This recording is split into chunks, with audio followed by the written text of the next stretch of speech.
Hi there and welcome back to the bar. It's good to see you back, and the bar chat today is really it's part of this series which is all about delivering successful transformation, and we've got 10 tips that we're giving out over the series for different things that you can do to improve your delivery certainty and your chances of success with a transformation program. What we're looking at here today is another key ingredient, which is transformation programs are complex because they're cross-functional. And one of the really key drivers for successful transformation is having your stakeholders on board, the senior people around the organization that you need to have on board, because the transformation is going to impact them, or they are going to be impacting the transformation. How you get them on board, how you keep them on board, and the key ingredient there really is understanding who you're dealing with.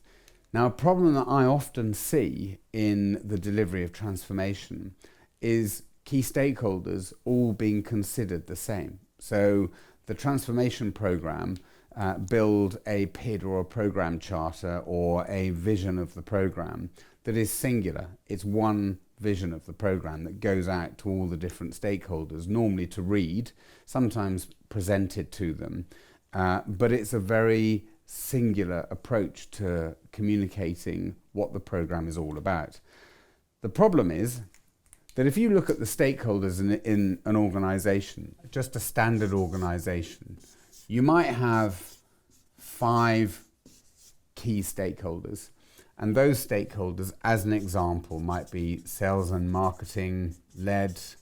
There may be an IT stakeholder, there may be an HR stakeholder, there might be a operations key stakeholder, and maybe a finance key stakeholder, just as an example. And those key stakeholders are likely to be the head of department for each of those areas.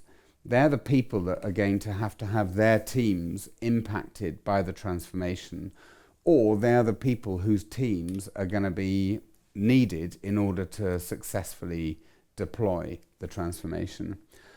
The interesting dynamic is that they all will think extremely differently.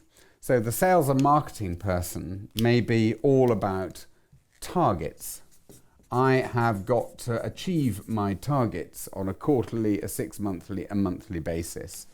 They may be motivated primarily by incentives. It may be a focus on customer growth. Those are the sort of things that keep them awake at night and that they're interested in.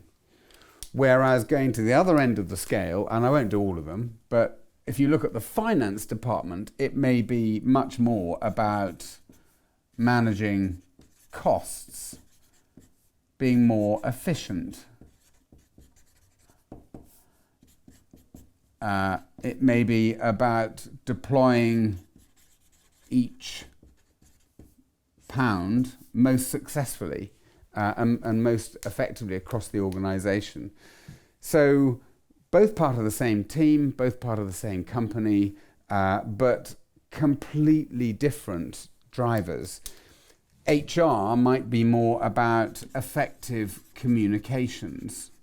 They may worry about the unions and how they're impacted or communicated with. They may worry about impacts on appraisals and inductions for new employees. So what you start to gain is a completely different picture for each key stakeholder. So if you go out with a singular message and a singular pack that communicates the transformation program to each of these people who are absolutely critical to your success, you're highly unlikely to get them all on board. Because it's like going out with a single product to everybody and saying, this is the product you need. Well, actually, this person doesn't need that product. They want a product that's got a flavor to it, that's about targets, meeting incentives, customer growth, etc. So they've got very different drivers, very different motivations. And my bar tip for the day would be, if you're running a transformation program that is cross-functional, really look at those key stakeholders. You may only have 4 or 5 across the organization that are the really important ones, the people you have to have on board. But break down the things they like, the things they don't like, the political sensitivities, their personal drivers, and then think about how you're going to communicate your transformation program to them. Because if you don't have them on board, you're going to struggle to land that transformation program successfully. But if you do have them on board, then your momentum behind the program is going to be massive, and these people will do, as you know, an awful lot to make it succeed. So it's going to make your lives a whole load easier. Thanks very much for joining us in the bar chat. Give it a go. And if you want to talk to me about these sort of things at any point, contact me on LinkedIn and I'll try and give you an opinion on whatever your challenges you're facing. All the best.